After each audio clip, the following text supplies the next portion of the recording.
हर घर में आजकल एक ही लड़ाई चल रही है, बच्चे और उनका मोबाइल।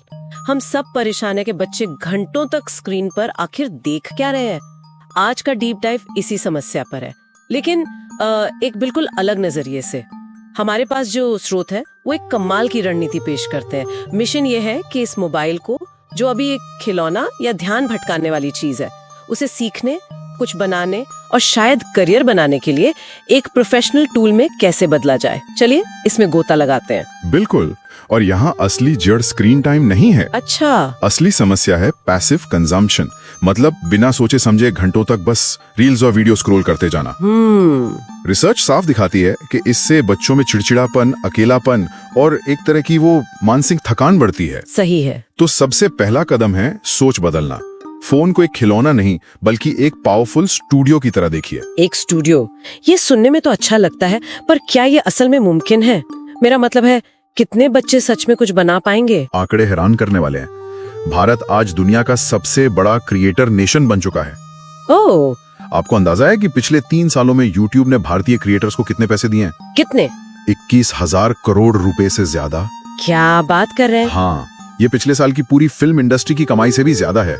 तो ये कोई छोटा मोटा शौक नहीं है, ये एक पूरी समानांतर अर्थव्यवस्था है। अवसर बहुत बड़ा है, बस सही दिशा चाहिए। ठीक है, तो ये सिर्फ एक सपना नहीं है, तो फिर एक आम परिवार इस दिशा में पहला कदम कैसे उठाए? फोन छीन लेना तो कोई हल नहीं है। फोन छीनना सबसे बड़ी गलती है। परिवार को मिलकर कुछ नियम बनाने चाहिए, जैसे टेक फ्री जोन।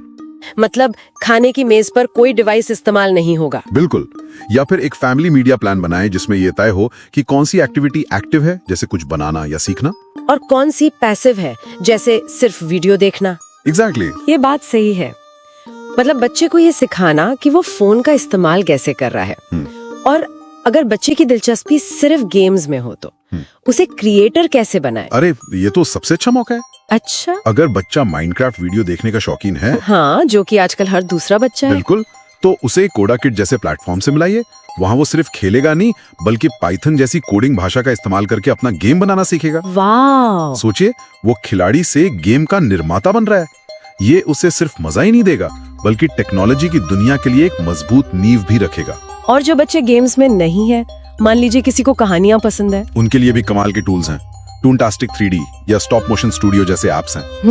ये बच्चों को अपनी कहानियों के कार्टून या एनिमेशन वीडियो बनाने में मदद करते हैं। अब वो सिर्फ दूसरों की कहानियां देख नहीं रहे, बल्कि अपनी कहानी दुनिया को दिखा रहे हैं। ये उनकी रचनात्मकता को एक आउटलेट देता है। सही बात है। तो ठीक है, बच्चे ने कुछ बनाना शुरू कर दिया और फिर वो दिन आता है जब वो कहता है मुझे अपना YouTube चैनल शुरू करना है। यहीं से कमाई और पैसे की बात आती है, जो मुझे लगता है कई माता पिता के लिए डरावना हो सकता है। आपका डर जायज है, क्योंकि ये थोड़ा जटिल है। हाँ, कमाई संभव है, पर यह याद रखना जरूरी है कि सिर्फ 12% भारतीय क्रिएटर्स ही अपने कंटेंट से गुजारा कर पाते हैं। सिर्फ 12%? हाँ, इसलिए खास विषय चुनना बहुत जरूरी है। हमारे स्रोतों के मुताबिक अकादमिक और एजुकेशनल कंटेंट, जैसे फिजिक्स वाला या पीकाबू किड्स, अच्छा, वो एक ऐसा क्षेत्र है जो ज्यादा स्थिर है और जिसकी वैल्यू भी ज्यादा है। और मुझे यकीन है कि यहाँ कुछ कानूनी नियम भी होंगे, खासकर जब बच्चे शामिल हों। कानूनी पहलू सबसे ज्यादा जरूरी है, और ज्यादातर लोग यही गलती करते हैं। भारत में 2 बातें गांठ बांध लेनी चाहिए। पहला, 18 साल से कम उम्र का कोई भी बच्चा सीधे एडसेंस खाते के लिए अप्लाई नहीं कर सकता। ओके। चैनल को कानूनी तौर पर माता पिता या गार्डियन के एडसेंस खाते से जोड़ना अनिवार्य है।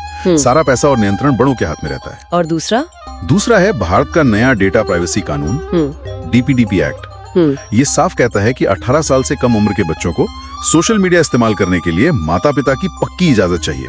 मतलब प्लेटफॉर्म्स को ये साबित करना होगा कि माता पिता ने सच में सहमति दी है। वाह, तो ये सिर्फ कंटेंट बनाने के बारे में नहीं है, ये तो बच्चों को जिम्मेदारी और यहाँ तक कि फाइनेंशियल लिटरेसी सिखाने का भी एक मौका बन गया। यही तो इसका सबसे खूबसूरत हिस्सा है। कमाई को सीधे बच्चे के हाथ में देने के बजाय उसे एक ट्रस्ट खाते में डालें। सही है। इससे आप उसे लंबी अवधि की वित्तीय योजना, बचत और निवेश का महत्व सिखा सकते हैं। को उसका सही इस्तेमाल करने के लिए सशक्त बनाना है। ये पैसिव उपभोग से एक्टिव निर्माण की ओर एक यात्रा है। बिल्कुल सही। ये बच्चे की मानसिकता को एक यूजर से एक क्रिएटर में बदलने का सफर है। हाँ। एक सशक्त निर्माता। और जाते जाते हमारे लिसनर के लिए एक विचार, स्रोत एक ट्रस्ट अकाउंट का सुझाव देते हैं ताकि बच्चे की कमाई उसके भविष्य के लिए सुरक्षित रहे। लेकिन ये एक बड़ा सवाल खड़ा करता है, अगर किसी बच्चे का डिजिटल क्रिएशन एक पारिवारिक व्यवसाय बन जाए तो माता पिता, मैनेजर और संरक्षक कि भूमिकाओं के बीच नैतिक रेखा कहाँ खींची जाए ताकि बच्चे का बचपन और उसकी भलाई हमेशा सबसे पहले रहे।